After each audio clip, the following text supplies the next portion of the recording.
no modesty here, okay? JT, okay. Hello, everyone. How you guys doing? I want to do some self-crit, but obviously not of myself, but of JT here. This man is too fucking modest for his own good. I made a video back in the day. Like, there are forms of modesty that are not only acceptable, but recommended if you want to be a relatively decent human being. But there are other forms of modesty that I feel like people wear as a shield, because either as a form of insecurity, which is not what JT has, either as a form of cope, because life is going badly and they want to believe they will be rewarded in the next life. So instead of revolting, they cuddle into that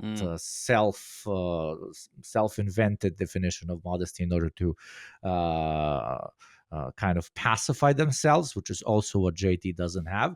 JT suffers instead of a chronicle terminal case of nice guy, and as a Balkan degenerate, I cannot have this. Okay, Yeah. Somebody actually 100, like, you guys, like, come on, you've watched so many episodes, you probably check out some of our other stuff. At this point, you would have figured us out, as you figured out of me being a piece of shit, and as everybody has seen, JT is not. And additionally, off camera, I interact with this man a lot. Now I'm glazing you up, JT, but it's with keep going. With full right. Oh yeah, baby. Oh baby, it's working. He genuinely, like, motherfucker does not have a bad bone in his body, and I hate that. I have to find a weakness. Yes, even in my closest friends, there has to be a weakness, and this man is completely unbreakable. But I will find it. I will find. I feel like hitting you on the hairline kind of stings you a little bit. No, not anymore, brother. Not anymore. I'm on Hims. It's filling in up here, bro. It's coming back. What is that? What is that? Dude, I've been trying a thing. Like, it's kind of working a little bit, but no. Tell me, what? Okay, so this is a buddy of mine, listener to the show. You've met him in person. I won't say his name, but you know who you are, and I know you're listening. So hi. He recommended Hims to me, which is like this product line of all sorts of things they do. They have oral medications, minoxidil and finasteride, as well as some other stuff. They have the topical solutions, which is what I use, because topical is what you apply to your skin, like spray, right? Spray. And then you rub it in, which can be challenging. Like, if you've still got most of your hair, it's kind of, you need to get it on your scalp, which is a bit of a challenge and a hassle. But it's better than the alternative, which is the oral ones give you pee-pee problems, which is why they also sell dick pills.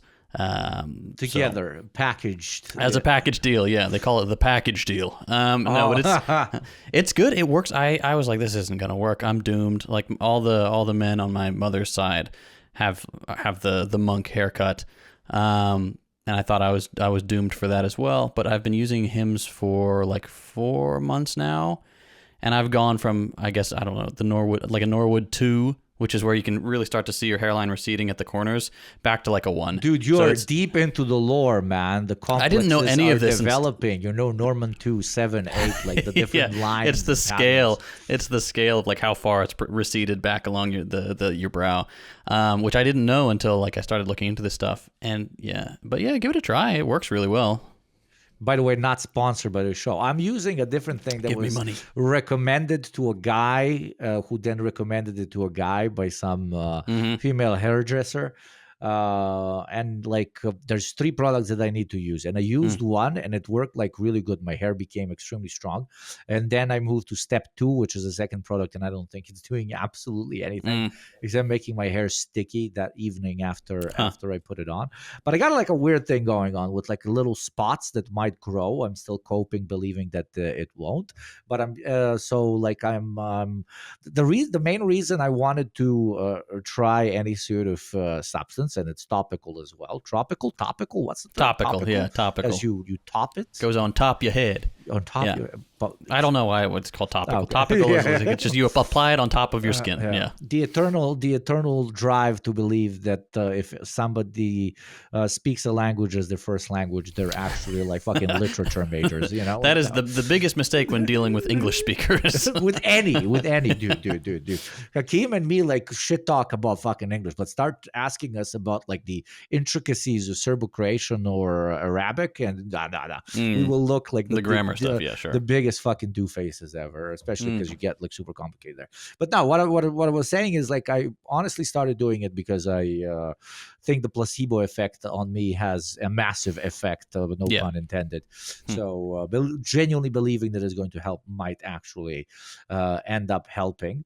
That's number one cope. Number two cope is I thought that my hair started receding because of massive stress from back in when I was in the corporate world. But now it's been a full year since I removed myself from that equation. So now I invented a third cope. And the third cope is, now I completely have my life in my own hands. Depending on how much work I do, my life is going to go in this or that direction. So I'm like, I must be stressed from that. That's why my hair is receding. Not because of genes. No. Yeah. I am superior, man, indeed.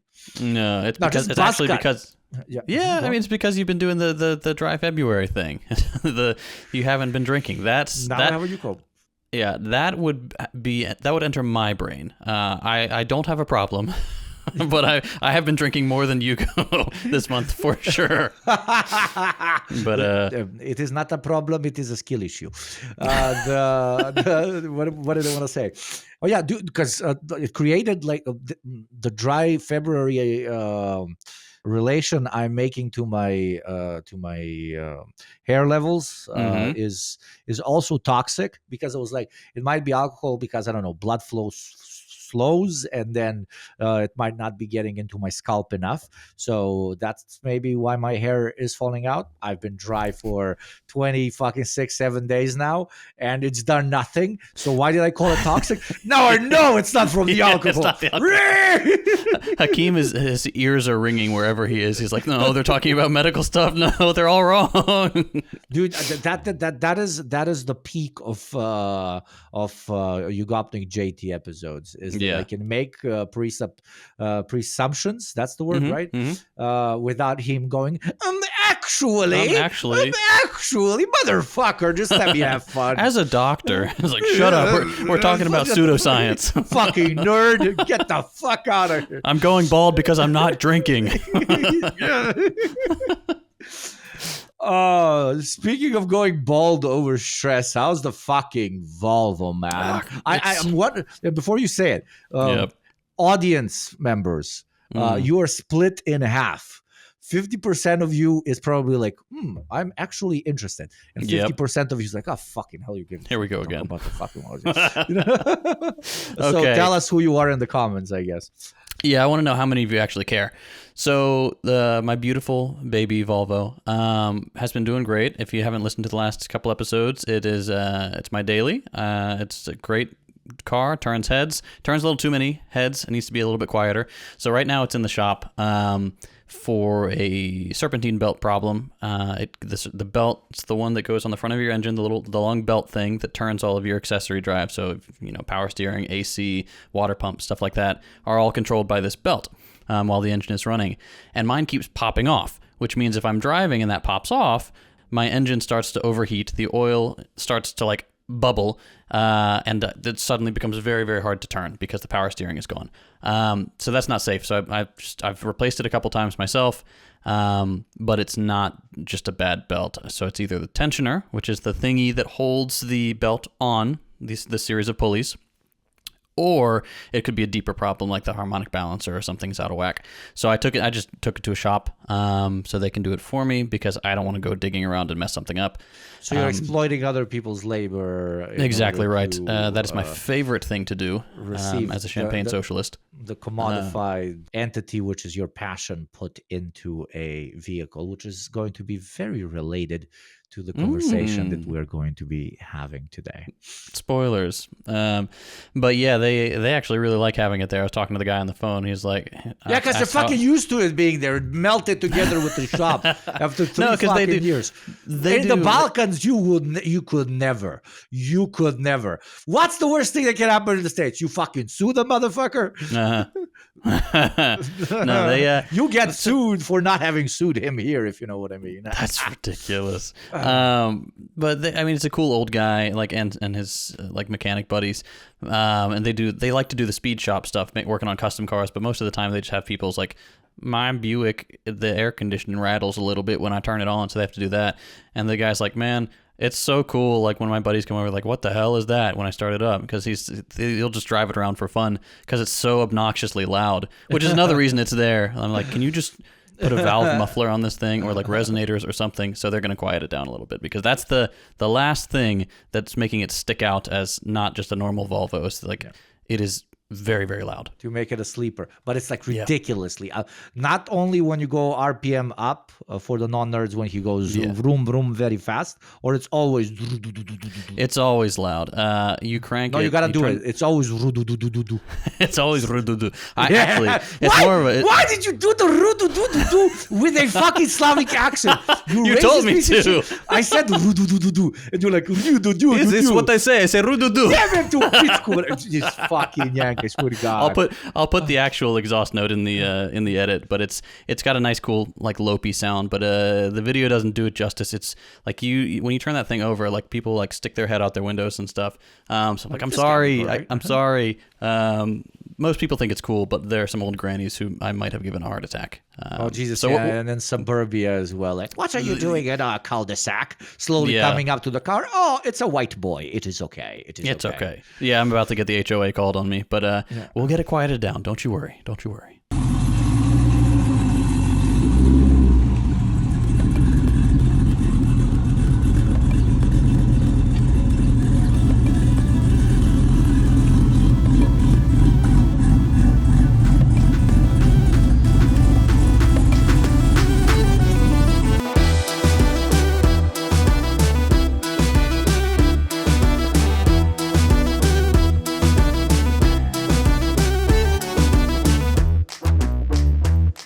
Well, howdy, everybody. If you skipped the banter, which I know some of you do, you sickos, please don't skip the banter. That's where we pour out our love for you and each other. We are talking about cars today, but not just about cars. We are talking about big things that are deeply upsetting. Car dependency, the cancerous growth of the suburbs, where that came from, why it's a thing, what we can do about it.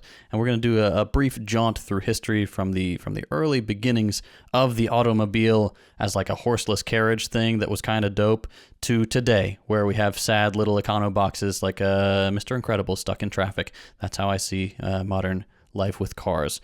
So I guess without further ado, we can dive in, shall we? Okay, so the women are gone now. Okay, what's up, bros? Oh my God. How we doing, guys? So women, am I right? Oh, dude. Okay, so like ass or... Okay, JT, my man. When you go outside, does it smell like shit? No. Okay, when you go for a walk, do you constantly step in shit maybe? No. Okay, I get it. You're not a New Yorker. What about piss, though? What about piss? No. Where are we going with this? Massive puddles of piss literally everywhere. No as well, right? No. Well, I'll explain why I'm asking. Because it's surprisingly relevant to today's episode. Not a lot of people know, but with the invention of automobiles, of cars, as you will cover more in detail, we stopped using our older means of transportation, our dear friends, horses. Horses that shit and piss and piss and shit all the fucking time while walking, while standing, just dung. So much so that the main job city janitorial services had back in the day was to what? Say it with me. Clean up shit. Wow. Nonstop. And with shit, you have flies. With flies, you have disease and rats and fucked up roads from the hooves with shit literally stuck in between that you step in all the fucking time. Cities were literal shitholes. Literally. It became so bad that most countries had to create laws on taking care of your horse's shit, which, of course, rich people just offloaded to their manservants, while the rest had to not only wipe wipe their own ass, but their horse's ass almost daily. The same way oil changes are a thing.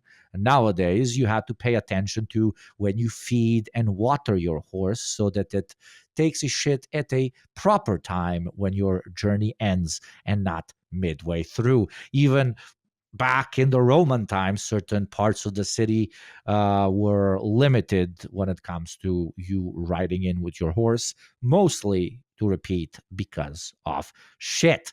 Half the reason cobblestones and asphalt started being a thing is because it was easier to clean shit off of it. Wealthy neighborhoods had that era's version of private firefighters who would run around day and night collecting shit like it's a Pokemon game.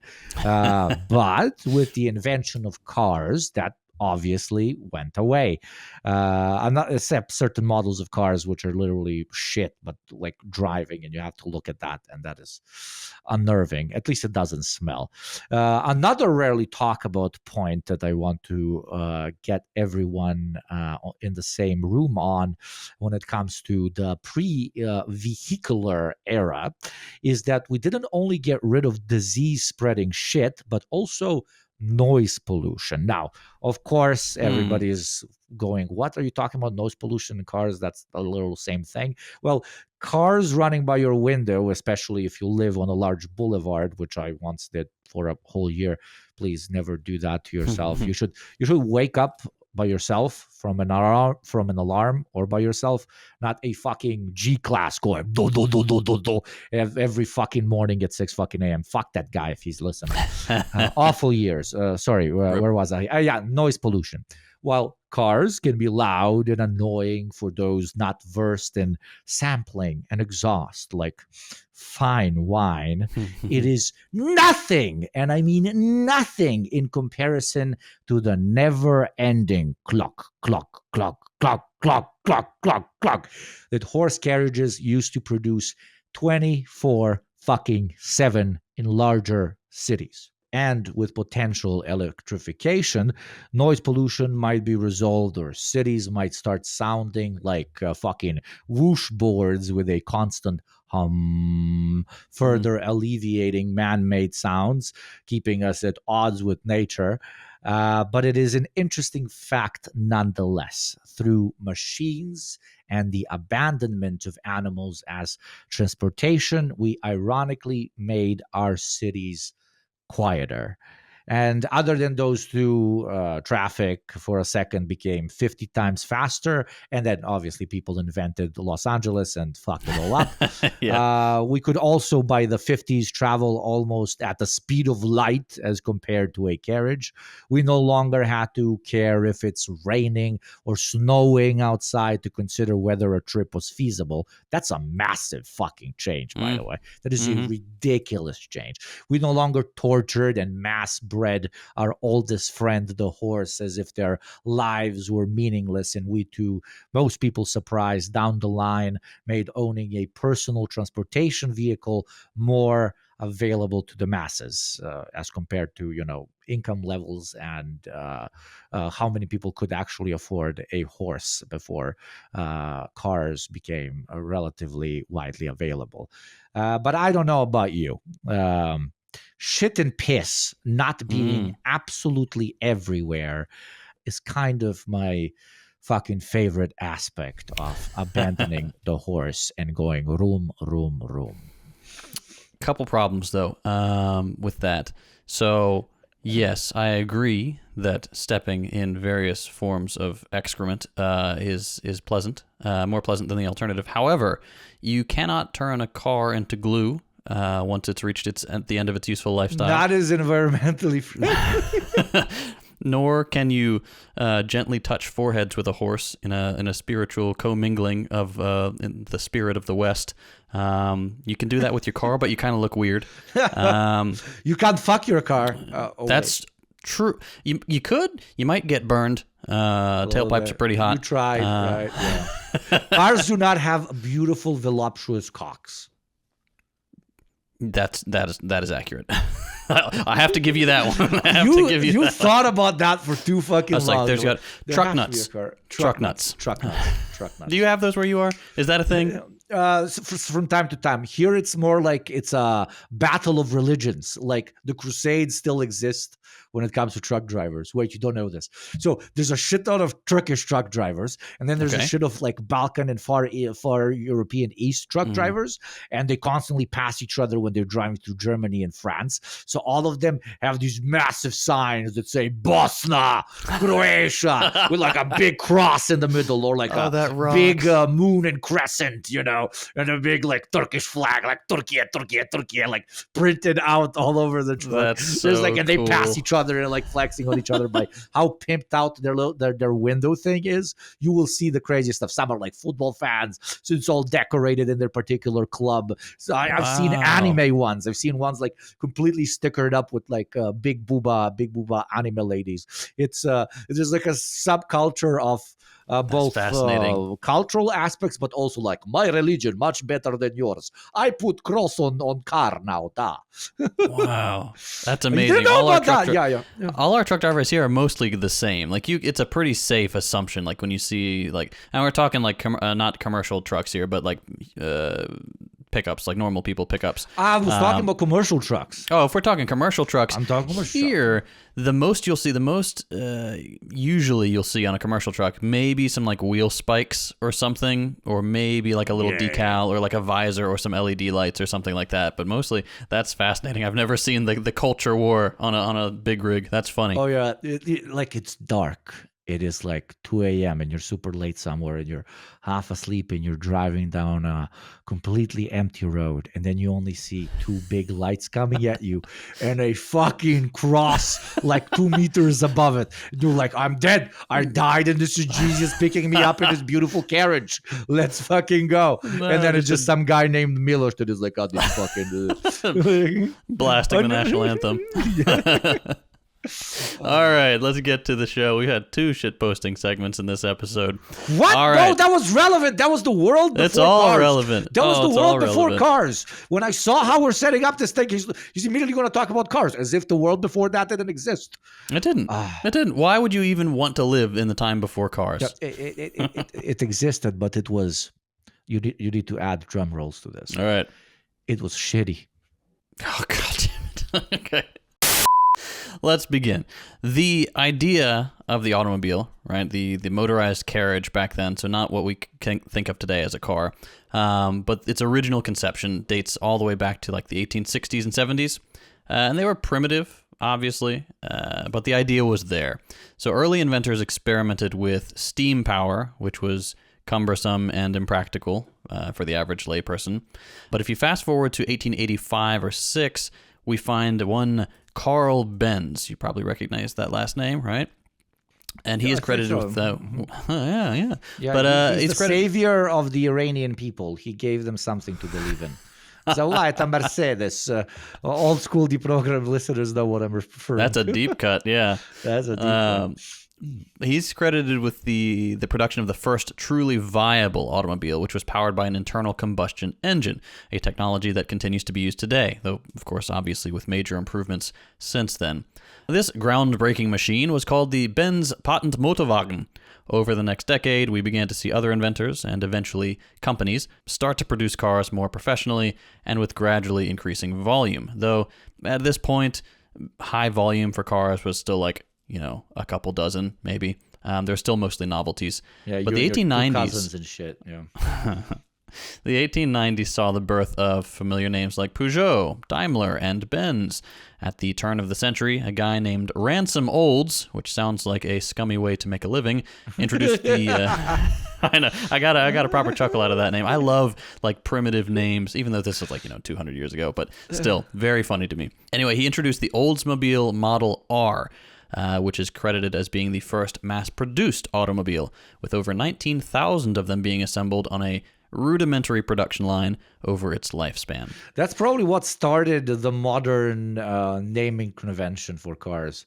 Motherfucker called the car Model R, and to this day we have RST B11 Ratatatouille. Like, it used to mean things. Now, not so much. Now they just pick the cool letters. And now they're sticking everything on everything. Everything's a fucking M Power. Everything's an AMG. Your fucking grandma's carriage is now badged out as if it goes faster. SVT R spec. Yeah. The Toyota really needs to change their racing division though. TRD. Really, you're gonna put turd on the side of your car? Okay.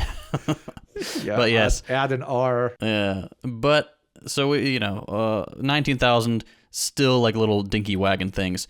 But then in 1908, everything changed when a man named Henry Ford introduced the legendary, once again, Model T. Another letter. That guy sounds like a really good guy.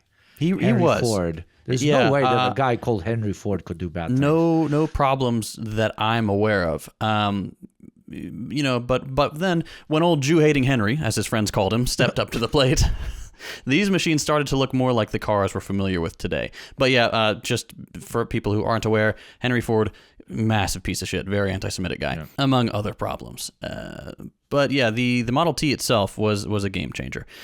He had founded the company and produced earlier iterations, I think 5 years earlier, but it was the Model T that really changed the world. The Model T was designed to be affordable, easily maintained, and reliable, unlike the cars of recent decades, which are just purposefully made to be impossible to work on. But with these changes, the average American with no prior experience could buy one of these cars and quickly learn how to operate it, which was a big deal. I mean, if you think about it, this was like an entirely new mode of transportation. Most people wouldn't have had much experience at all with machines of this size. So you have usually you would get around by carriage or on horseback or by foot or like a little rail car thing.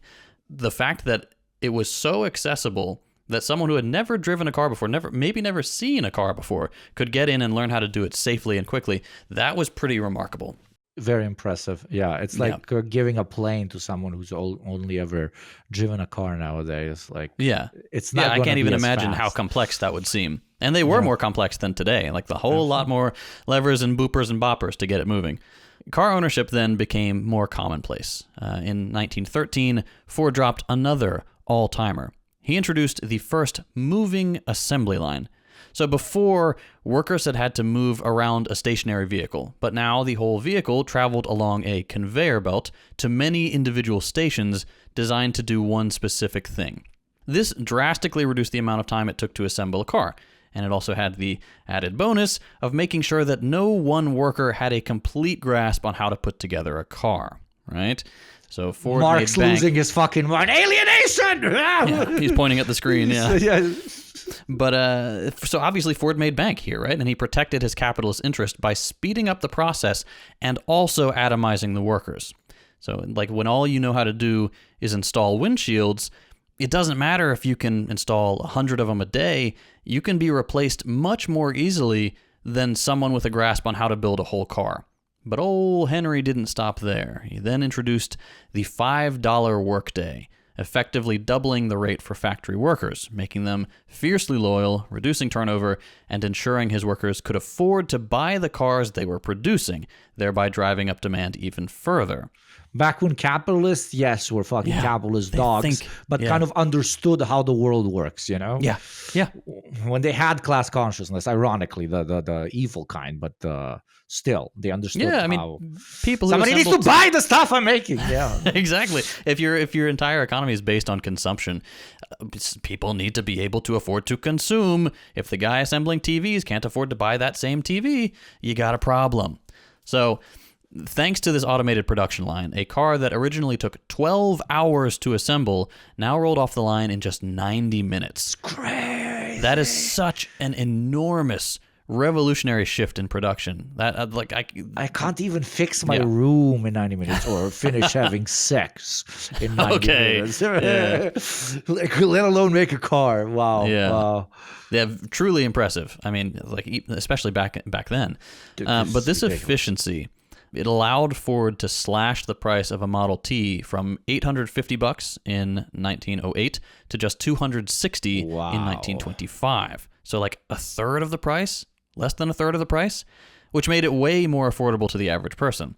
And now this format became the standard not just in the auto industry, but across the entire economy. Standardization, the division of labor, and continuous flow became absolute pillars of modern production.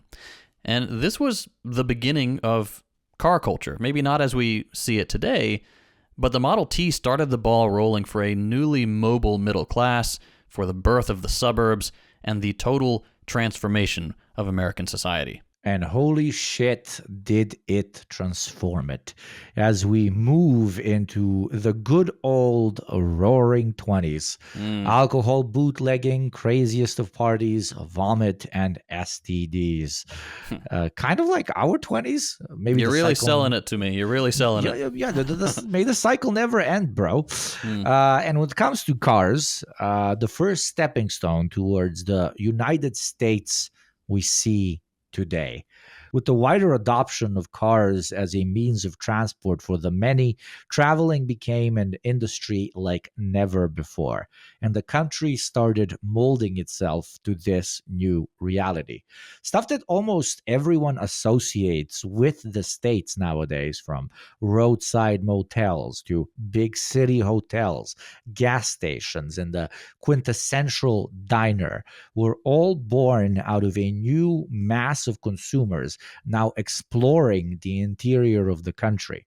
Wealthier city dwellers could now consider living outside of the downtown area, spurring early considerations at that time of what we now call suburbia. Small towns along the many interconnected pathways of the U.S. began developing an industry thanks to the highways that were slowly connecting them, roads, but let's call them highways at the time, started developing an industry that almost did not even really exist at the time, except for a very limited few. Tourism. They like something that is such a big part of many of our lives that are privileged enough in order to experience it today. They no longer completely, I'm talking about the smaller towns, they no longer completely relied on whatever industry happened to be dominant in that town. Now, service of the city dwellers, be it just in passing when they need to stop, refuel, sleep for the night, or for longer stays, became an incredibly lucrative industry. More lucrative for the owners, of course, but still world changing for struggling towns that could now quite literally monetize either their convenient location for refuel and overnight stay, or their beautiful nature, turning into resorts and entertainment hubs. Or the biggest damn corn cob west of the Mississippi. Yeah. Ever seen that? You gotta put it on every road trip. Yeah, brother. Oh, and so many small towns have like a particular vegetable that's their vegetable, and sometimes they have it like they build up a very large statue of it somewhere on the road or in the city. I don't know. I heard something about that in House of Cards, and I repeat it to everyone. Yes, we got a bunch of really cool things. We got the biggest carved dude, like who stands on the side of the road. We got the biggest metal road runner. We've got like the butter festival. You got all sorts of regional things.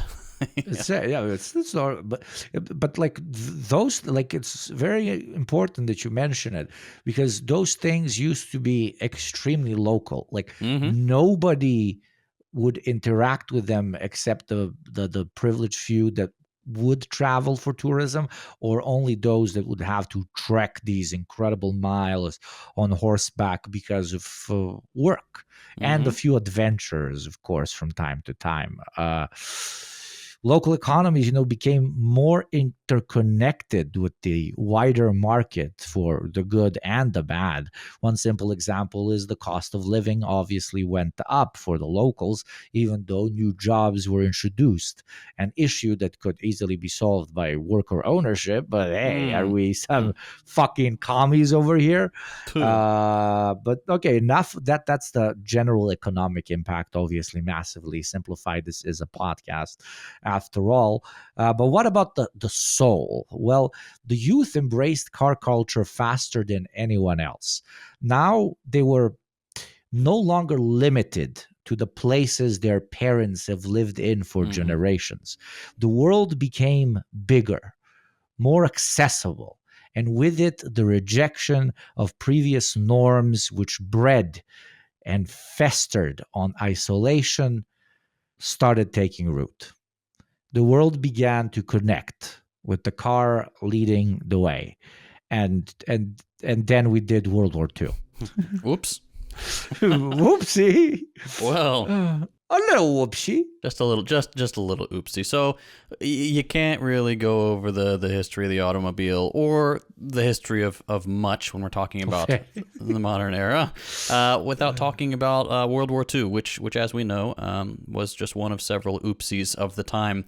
Now, the United States emerged from World War II as a burgeoning economic superpower. The war had majorly stimulated industrial production, and now that we didn't need quite as many bombers and tanks, though we still made them, that production was retooled towards shiny new consumer goods and services, including cars.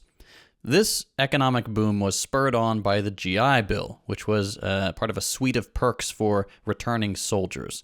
These benefits included low-cost mortgages, loans to start a business, and tuition and living expenses for education and job training.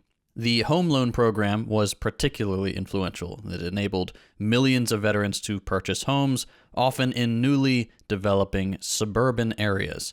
Another perk, the Federal Housing Administration loans, which debuted in 1934, made homeownership way more accessible in general. Americans could access lower down payments and longer repayment terms, further fueling suburban expansion. Now, as the 50s rolled around, the U.S. began to see experiments in suburban development and mass production. Levittown, a planned community in New York, became a symbol of post-war suburbanization. Built by Levitt and Sons, Levittown featured mass-produced affordable homes that could be quickly assembled. Similar development sprang up across the country, creating these vast suburban landscapes. And as suburbs grew, many middle-class families moved out of urban centers. This migration was driven by the desire for Lebensraum, a bit more space, better schools, and a perceived higher quality of life. Let's just have a conversation here, because I genuinely don't know the answer. Sure. The original intention was not necessarily bad. I don't think they've. Do you think they understood just how much that will change fucking everything long term with the introduction of suburbia? I don't believe at the time there was a complete grasp there of these new technologies kind of coalescing, like how cars intersected with the mass production of homes and stuff like that. It combined with the vast amount of space that seemed untapped and untappable, like completely inexhaustible in the United States. It's such a big place. They're like, oh, it just makes sense. We'll just expand and we'll try this new style of development here. And everyone's like, ooh, I want my own little castle. That's really cool. I don't have to have neighbors upstairs stomping above me. I'm going to get one of those. Say, Jimmy's got one of those. I want one of those. I want one of those. And when Jimmy buys a car, I also buy a car and use it to drive. Yeah. Yeah. To even downtown to work if needed. Exactly. Yeah? And it just, it made sense at first. It's like, it's just right outside the city. It's suburbs, just below the urbs, the urban center of the city. But then, of course, it just kept creeping out and out and out and out and out, as we'll see. But that's a good question. Yeah, I don't think, if I had to guess, I don't think there were many people prognosticating just how far this would go. So the suburbs offered single-family homes with yards, which was a stark contrast to the crowded and often deteriorating conditions of many urban neighborhoods, which were, of course, deteriorating due to a lack of investment in public utilities as well as systemic racism. And the lobbying of the automotive industry started to become a thing here. They really pushed to invest in car-centric projects like these new suburban developments. And this is where people started to think, or at least among the car lobby and the oil lobby, they're like, okay, we can make a lot more money if we make it harder for people to get where they need to go, to make it, farther. Like if we can block train stations from being put up by these suburban outpost or whatever, if we can make more suburbs just, 30 miles further out, stuff like that, they saw a big payday looming on the horizon. So they really started lobbying pretty hard there. So now Joe Everyman needed one of these beautiful, fancy new cars that the neighbors were driving, right? If there wasn't public transit as an option, how else were you going to get to work inside the city? You'd need a car. Unsurprisingly, the 1950s saw a major surge in car production and ownership. Mass production and general economic bliss made cars more accessible to the majority of Americans. And one of the most significant factors in promoting car dependency was the Federal Aid Highway Act, also known as the National Interstate and Defense Highways Act. Championed by Dwight D. Eisenhower, this legislation authorized the construction of a 41,000-mile network of interstate highways. The new highways connected cities and suburbs, making car travel faster and more convenient. The interstate system also facilitated the movement of goods by truck, bolstering economic growth. They could have done this with trains or, common sense development goals, but alas, once again the car lobby whispered sweet nothings in all the right ears, and the every man his own kingdom mindset of the average American made individual ownership more appealing than public transportation or planned urban centers. Speaking of urban centers, as people moved to the suburbs, many urban areas suffered a steep decline. You had the tax base shrink, the cities struggled to maintain infrastructure and services, and the focus on car travel led to the neglect of public transportation systems, further exacerbating urban decline. What's more, suburbanization often reinforced racial and economic segregation. FHA and VA loans were frequently denied to Black Americans and other minorities, a practice known as redlining, which we've discussed in previous episodes. This contributed to the concentration of poverty in urban areas, while suburbs remained predominantly white and middle class. But as always, from the economic base springs the cultural superstructure. The 1950s saw the rise and calcification of U.S. car culture as we conceive of it today. You had drive-in theaters, motels, and fast food restaurants quickly become iconic symbols of American life. Cars were not just a means of transportation, but also a status symbol and a central part of social life.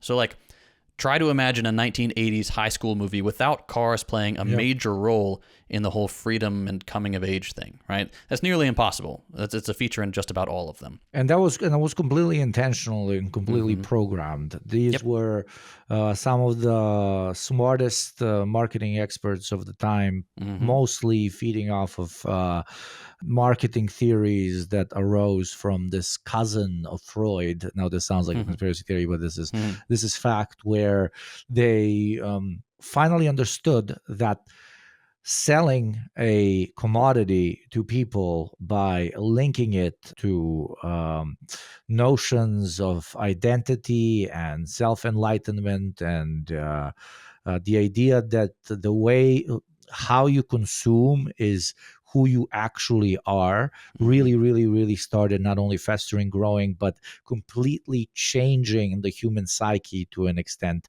during this period. And while a lot of people talk about how that was utilized for fashion, how that was utilized for cigarettes, how that was utilized for booze, how that was utilized for the way your house looks and what you put in it, the quintessential example, in my opinion, is exactly the car, which is so strong up until today. They, to an extent, played on that old leftover instinct of, what kind of horse you rode was a great kind of mirror of what type of person you are, where you're set in society, etc., etc., etc. And they played on that and introduced it to the vehicle, making at that time period, it was mostly focused on men because, fucking patriarchy and stuff. The idea that who Johnny is or who Tim is or who Tom is can very easily, almost at a glance, be realized based on the type of car they drive. But the smart thing that they did is not only when it comes to status, by differentiating in the types of vehicles accessible and the types of marketing campaigns that they've developed for these different cars, there was a car for every type of guy: the shy guy, Mm-hmm. the macho guy, the aggressive guy, the rockabilly, etc., etc., etc. A lot of people undermine just how big of a twist this was when it comes to our identification with commodities, and how big of a role uh, them experimenting on this idea through vehicles was at the time. And if you look around, we have most definitely not shaken it, especially not for cars, but to the contrary, we've allowed it to seep in almost every other consumer habit, to that point to which we pretty much are what we consume. Uh, and that's obviously relevant to today's conversation because, again, one of the first extremely successful experiments they've did with this marketing theory was played through car ownerships, which were no longer a utility, Mm-hmm. but a display of who you really are. Yeah. Yeah, exactly right. I mean, this period, this post-war period, it was marked by an enormous surge in consumerism that kind of became the U.S. thing at that point. The suburban homes were quickly filled with, shiny modern appliances, and cars became essential for shopping and commuting and expressing yourself, like you said, which was, of course, promoted heavily by advertising and the media as this ideal of the suburban lifestyle, which further embedded car dependency in American culture. So at this point, it's just consumption leads to more consumption, leads to dependency on consumption, leads to the deification of consumption as the central pillar of the American dream. This era of suburbanization and the entrenchment of car culture had lasting impacts on urban development and on transportation and on social dynamics. And like you said, many of them are still evident to this day. But coming out of this period of the birth of the consumer habit, the Homo consumptivus, I don't know what the Latin would be there, you have the real beginning of what we know today as urban decline and genuine car dependency. Like, you cannot live without a car. You had the middle class begin their flight to the suburbs, right? This is where they started to wrap more explicitly the racial thing into it. It's like you have these enclaves of white Rapping people. about race. Yeah. So white people invented rap because they were. We are, wanted to talk yes, about the race. Yakubian devils. We reclaim rap. Gangster rap made me do it. But cities themselves became kind of redesigned for cars. You saw the bulldozing of like truly historic, previously walkable areas that were just like paved over for parking lots or for a new throughway or whatever. Places that used to be public parks or pedestrian paths, which was a real boon to the auto industry and the oil lobby, because that is exactly what they wanted. They wanted everything to be isolated pockets of capital that you go between with your personal car. They do not want options besides driving places. And that's arguably what many people listening to this might have at the beginning been like, why are we talking about cars here? But now you're seeing just how big the impact here, and this exact kind of breakthrough point is arguably, and again, linked to the car lobby and originally the vehicle being introduced as a concept and then it being utilized by the profit motive to completely, when it comes to the United States, completely change it from almost any other place on planet Earth. The world started molding itself according to the ideas that incredibly wealthy car manufacturers wanted the world to look like. That's why to some Europeans or some, Asians, etc., learning more about American infrastructure and how it works and what like the United States, especially suburban areas, look like, sounds so incredibly surreal. You have to drive for 20 plus minutes to the closest place where you can buy bread. When you want to hang out with your friends, you don't just walk out of your building and then walk to them for 10 minutes and then you go and you walk together. Not everything is linked by bus or by subway or by tram, etc., etc. This, as you beautifully put, this created so many separate pockets of capital and the kind of temples of consumption that were exclusively linked by the car, making life to an extent not exclusively in the United States, but in its most radical version, life was only became only accessible to those who buy a car. It turned from a simple commodity to an absolute necessity, almost to the extent of having access to electricity or water, which is surreal. People need to are not so our listeners who are not in the beautiful ripe age of 50 plus. Much love to our listeners who are. You need to understand how big of a fucking switch this was, because it really was. Everything changed when you see that thing that we sell. Shout out to some of our old merch that is still available. This is what you're fighting for with that meme of what the United States, large swaths of it look like right now. That's what the automobile lobby has done to you. Not necessarily the car, not the invention, not the tool. We'll talk about that later. But the profit motive for this new commodity that made them so much money changed your whole world to look like McDonald's Road, the exit ramp McDonald's off any Road. highway. Yeah. The exit ramp of any highway. Beautifully put. Yeah, sorry for the interruption. Yeah. No, that was very well said. And I think it's important also to keep in mind, this all happened in the span of like 50 years. Before there were no cars whatsoever. 50 years later, everything revolved around cars. That is an enormous and successful coup.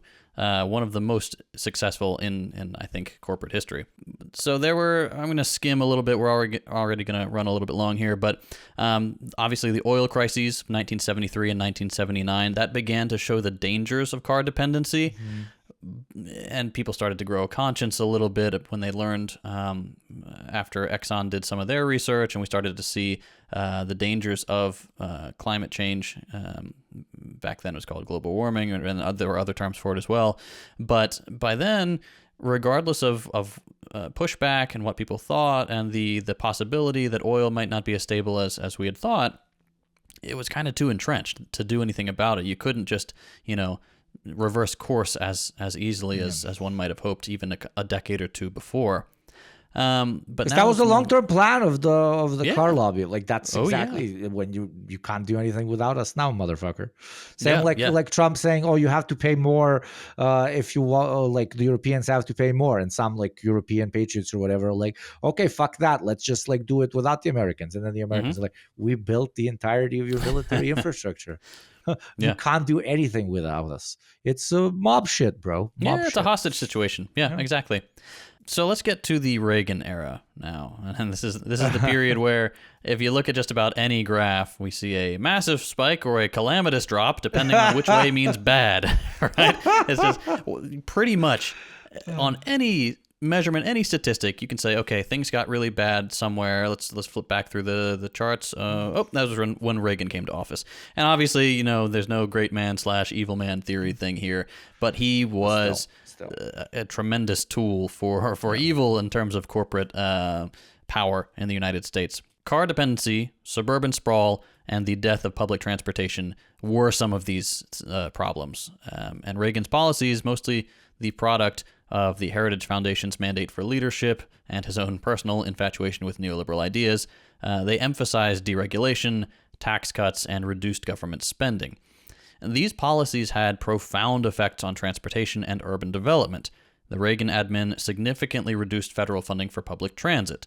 The Urban Mass Transportation Administration saw its budget slashed, leading to cuts in services, deferred maintenance, and pretty much zero investment in new infrastructure. At the same time, suburban sprawl got worse. Cheap land, the construction of new highways, and the American desire for McMansions caused the cancer of the suburbs to creep farther and farther from urban centers, with a complete lack of public transportation to go along with it. The auto industry remained a powerful economic and political force in the Reagan years. Lobbying efforts by car manufacturers and oil companies fiercely opposed measures that would promote public transportation or reduce car use, because, obviously, any alternative to cars being readily available would mean they lose money. The cars themselves also continued to be a central part of American culture, symbolizing freedom, especially for young people who have no other way to get around in a car-oriented environment, status, especially among the rich and famous with their luxury cars, and individuality, despite the fact that the auto industry was consolidating and there was actually very little real difference between econoboxes. Advertising and media reinforced the idea that car ownership was essential for a successful and modern lifestyle. Now, part of that was manufactured, but by the 80s, it was very much a real thing, too. You simply could not expect to survive in much of the country without having a car to commute to work, or to take your kids to school, or to get groceries. The cancer of sprawl continued its advance from the 80s into the 90s, with new developments pushing further into rural areas. The sprawl was often characterized by low-density, single-use zoning, which made public transportation inefficient and impractical, if the petty tyrants of the suburbs would even allow public transit in their fiefdom in the first place. Right? That is a major problem. And sometimes it's so suicidal. Like they think, okay, our area will be less good, less luxurious if it has easy access to public transportation, like the home unions. What are they called? The fucking TSA, HOAs, homeowners HOAs, associations, TSAs. What the fuck? You know?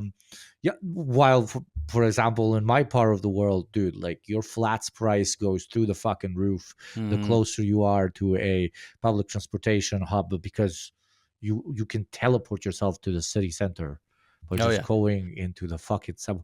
Like, why would you not like? I mean, we know why, because the black people take the train and they come and they do lay invasion. Yeah, it's stupid. It's a completely you're shooting yourself in the foot big time. But here we are. As suburban areas grew, traffic congestion then became a significant problem. The reliance on cars led to longer commute times, increased air pollution, and a decline in quality of life for many suburban residents. I can attest to this myself, having lived in DFW for so long. This is Dallas-Fort Worth for non-Americans. This is the biggest metroplex in Texas. Back when I was in grade school, it wasn't too bad, but then over a decade or so, the traffic became just absolutely absurd in places that really shouldn't have much traffic. Like little suburban strip mall areas. Like, why is it bumper to bumper here in the middle of the day? So 114, this is one of the main highways in DFW, is now up to 8 lanes in some places on one side. And there's still extreme traffic. I mean, it's really, really dangerous. So you pair this with the 80 mile per hour speed limits and some of the most belligerent antisocial drivers in the country, and it's no wonder 114 is one of the most dangerous highways in the state, if not the most dangerous. I think it is now. But back in the 90s, this is where we began to feel the sting of unchecked neoliberalism. Public transportation systems in many cities continued to suffer from underfunding and neglect. Aging infrastructure, reduced services, and an intentional lack of investment made public transit less attractive and less viable for many people. And this is one of the core tactics of neoliberalism. You defund public services so they operate poorly, sour public opinion on them, and then you swoop in and privatize. So you end up with the same or worse service with an added private tax on top to pad the owner's profits.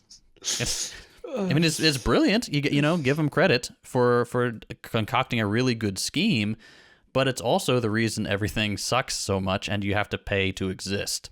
But the 90s also saw the birth of the first real inklings of pushback. There was a growing awareness of environmental issues at this point, including air pollution, climate change, and the environmental impact of car dependency among the American people, and this is especially among the younger generations. This led to increased interest in sustainable urban planning and alternative transportation models. This is where the so-called smart growth movement came from. Its adherents advocated for more sustainable development practices with principles like promoting higher density, mixed-use development, investing in public transportation, and creating walkable communities. Unsurprisingly, these ideas often face significant opposition from entrenched interests and existing development patterns. And unfortunately, but again unsurprisingly, from brainwashed Americans who, for some reason, think common sense city design, where you can walk somewhere without being hit by a car, is communism. Communism. Communism. It's insane. It's like, Yeah. have you ever been somewhere? Like, do you not prefer to it. be able to walk somewhere, safely? They can't imagine that. That's ideology. Like they can't. That's the only thing they've seen. Therefore, anything different equals bad. That's called being a reactionary. And funnily enough, you can even be reactionary about fucking pavements. Fucking pavements. Trapped in their sad little mind prison and their suburban prison, really. But the push to mitigate the worst effect of car dependency, that push has continued to today. And we're just beginning to see some positive movement in some places. Like some city design is coming around a little bit, but it's still very much an uphill battle. And the 80s and 90s really were a period of metastasization of both economic and cultural tendencies surrounding car use and suburban sprawl. Absolutely. And that kind of leads us to, well, our era. I don't know if you watched that movie. It doesn't matter. Anyways, from the 2000s all the way up until today. A world where car-centric cities are a direct result of capitalist urban planning that prioritizes profit over people. Suburban sprawl, highways, and the dominance of private vehicles are now designed to serve the interest of the automobile, oil, and real estate industries rather than the needs of the very humans who invented the automobile. The automobile. Transportation is treated as a commodity rather than a public good. This has led to the privatization of mobility itself, where access to transportation is determined by one's ability to pay. To put more simply, we have developed the tech for everyone to be able to reach any point of the country and wider whenever they want, but we made it pay to participate. Ride sharing was originally promised to us as a legitimate alternative to this, a service where self-employed transporters could alleviate car congestion and get us to the places we need in return for the full value of their labor. This, of course, turned out to be a simple, massive con. It introduced the gig economy to the front of modern labor relations, and instead of removing a middleman, the cab company, from the human-to-human service model, it removed all labor rights from the drivers while keeping them completely subservient to the middleman it promised to remove. The rideshare app owners. Self-managing entrepreneurs, as they were called, became underpaid workers with zero benefits, and after they killed off most of the traditional cab companies, they made the prices go up too, fucking over the consumer in the process. Not to obviously be the resident commie, but capitalism is gonna capitalism. Inefficient, overpriced, and over-exploitative is what you always get long term. And if there's a great example of this, it is exactly the transportation industry.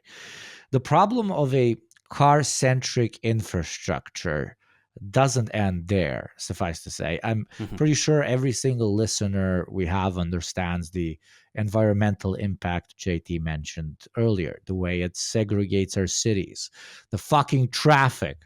That one is the big one, not our planet burning down. It's the fucking traffic, to be honest. Badly managed resource extraction by private enterprise, and so on and so on. These issues are so systemic. JT, I didn't say systematic. I'm so proud of you. Thank you, brother. They cannot be reformed out of, for a very simple reason. And I'll listen to this, please. The car replaced the horse because it was superior, but also because it was more profitable. The superior mode of transportation to the car, a deeply connected, highly teched out system of socialized transportation, will not replace the car in capitalism because it is not more profitable than the car to capitalism. To repeat, the superior version of what we have exists, but because it will not fill pockets as much as the inferior version, the system does not stimulate it to expand. In contrast to a socialist approach, where we would prioritize public ownership and democratic control over transportation systems instead of designing cities around profit driven industries, like in this case, the car industry, urban planning would focus on meeting the needs of all people, ensuring equitable access to mobility as a fucking fundamental right. Yes, this includes approaches undertaken by some European and Asian countries today, from making cities more walkable, designing around readily available, cheap or free public transportation, making car alternative rides extremely approachable and practical, investing heavily in public transport links between every nook and cranny of the country, etc., etc., etc. I'm sure most of our listeners know most about this. But it also includes more radical reimagining of how we treat transportation as a whole, just as how we radically reimagined it when we invented the car. The answer to this should be given by our dear comrades who specialize in urban planning and transportation. And we most definitely, hopefully, will have some on the show to talk about it, because, there's definitely no lack of ideas, from treating cars like readily available e-bikes with no personal ownership, made readily available for users all over town whenever public transport doesn't fulfill your needs, to socialized transportation so interconnected the sheer practicality of it would outpace even consumer-driven desire for personally owned cars, to the idea of cars, which is something I learned from JT, similar to horses from the beginning of today's show, no, not taking shits, would be relegated not to the dustbin of history, but to specialized locations where those passionate about them can have as much fun with them as they want without affecting city design, to hundreds of ideas that we haven't even thought of yet. And that's why I want to leave it to the experts, because it's not the cars that are the problem. It's a privatized industry taking them, same as any other great leap of human ingenuity, and turning them from a source of convenience and passion into a commodity that doesn't even serve us properly. Well said. Exactly right. There you go, listeners. That's a brief history of cars and their problems, but more importantly, the commodification of the automobile industry, the incredible So was power. the red car the correct one, or the blue car? Which one? Yeah, it was was the red one. It was the red one. The red yeah. one. The red one. But it's kind of giving creeper energy to me. Always. I never like those movies. I don't like anthropomorphized fucking items. It's strange. Why am I attracted to the fucking tractor guy? Yeah, sorry. No, you're good. I've never seen. I think I've seen the first one. That's it. How many are there now? There are a lot of them now. There's probably series and stuff. Yeah. Anyway, there are some things that I think are important to address that aren't really adequately addressed by lefties, because we tend to be a little gung-ho about the whole pollution thing. One of them is there's a tendency on the left to make this knee-jerk all car drivers bad argument. It's like, well, if you've learned anything from this episode, I hope that you have seen that it is very nearly impossible to survive in 21st century United States without a car. You have to have one to get where you need to go, to pay the bills, to take care of your family, to feed yourself, right? Casting all car drivers as monsters out of the necessity of driving a car is incredibly counterproductive, and that's one of those things that the left really needs to improve on. Ostracizing people for buying surviving. Into the marketing. It's the same as thinking that you can save the ocean by fucking drinking out of straws that fall apart. Correct.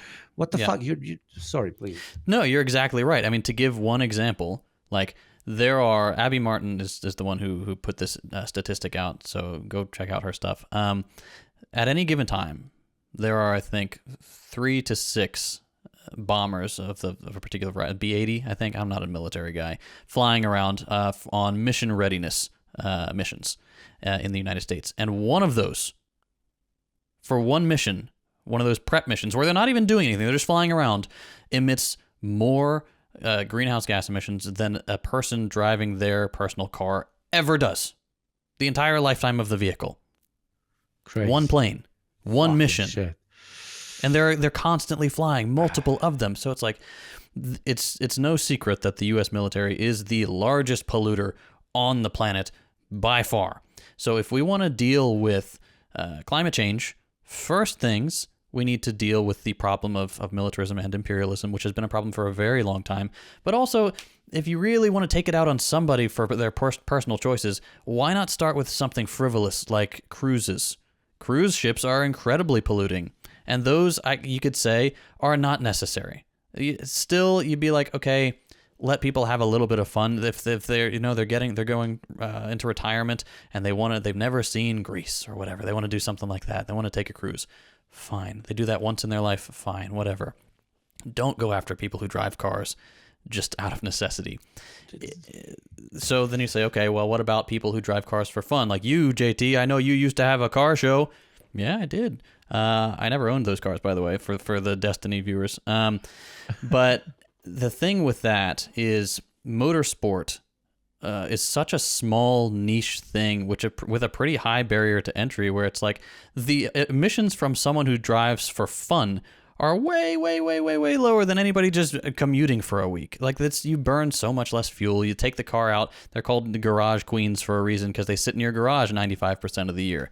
But these are all like frivolous things that doesn't. Dude, really the oil matter. industry fucking invented the marketing campaign of us infighting about consumer habits as a method to not concentrate on private property and massive polluting industries. Right. That's it from more extreme cases like the cruise to as fucking what the fuck, you're sick in the head if you think Becky is disgusting because she needs to take her fucking Toyota Corolla every fucking morning to the supermarket to use her coupons in order to get some fucking food for her child that she takes care of by herself. Like the fuck, all of like us doing that is literally playing into their hands. It's no longer systemic thinking. It is me versus you and who's better, herder. We're not fucking libs here, please. Jesus fucking Christ. Yeah. Sorry, I'm being like I should be more patient with this, etc., but I'm not, because it should be fucking nailed into your brain. Agree. That you're buying into their pitch. They invented this pitch. Yeah, and if your whole worldview is I don't buy your pitch, stop buying their pitch. Like I agree. Like I built my whole channel, and this is going on a slight tangent here, on the idea that we need to be patient, meet people where they are, do this baby steps. We don't have the time for that anymore, frankly. Like enough is enough. Like we do the reading, figure it out, stop infighting to the extent that you're able, cool it. But on the other side, so I'm not just ragging on the people who are opposed to cars. For the people who really like cars, like I count myself as one of those people who say, "Oh, but if we get rid of cars, then what will I do?" Your life will be better because there will be fewer cars on the road. If there is public transportation available, if someone would rather get on a train or walk because there are options, or get a bike or a rideshare or something, if we get even 50% of the cars off the road, do you know how much more space you have to let your horses gallop? Yeah, that sounds amazing. And then you've got places. Then you've got places where, okay, the traffic's gone down to such an extent, or this area is so walkable that we can do something like what they do in Monaco. Like we can do a Grand Prix. You can do like the Buc-ee's Grand Prix, where you have a map around DFW that's just a massive street race that's set up properly because there are alternatives to driving, so you could close those roads down without there being a massive problem, right? So there are only benefits to reducing car dependency for everyone, for people who don't like cars, for people who do like cars, for the planet. That sounds like a win-win to me, frankly. I don't know about you guys. But it's not a win for the car industry, and they're the only ones who are asked. Therein lies the problem. So shut the fuck up, JT. Yeah. And that is when you boil it down, right down to it, that is what we do here. That's what we talk about. That's no matter what, there's always somebody who's not going to benefit, and it's the people who are benefiting right now. It is the people who are screwing us over, screwing over the future generations, screwing over the planet, killing an enormous amount of species, and making everything suck and unaffordable and miserable. So, there you go. I hope you learned something today. I think the car dependency thing is a really good case study and a really good microcosm of the larger ills, the larger poison of capitalism and how it works in the modern era, starting with the kind of the pre-industrial era and how it traces along to its inevitable end, or not inevitable, I should say, but to its ultimate point where it is today. So thank you all for listening. We hope you enjoyed this episode. Send love to our beautiful Hakeem, who was not able to be with us today. We hope we were sufficient for you. We'd like to thank our patrons, without whom we could not do this. Mwah, mwah. Many soft kisses on your foreheads and little ears. Please join us in the Discord if you haven't already. Check us out, patreon.com/thedeprogram. With that being said, this has been the Deprogram. I'm JT. I'm Hakeem. I'm Yugoptek. And cargo vroom. Vroom vroom.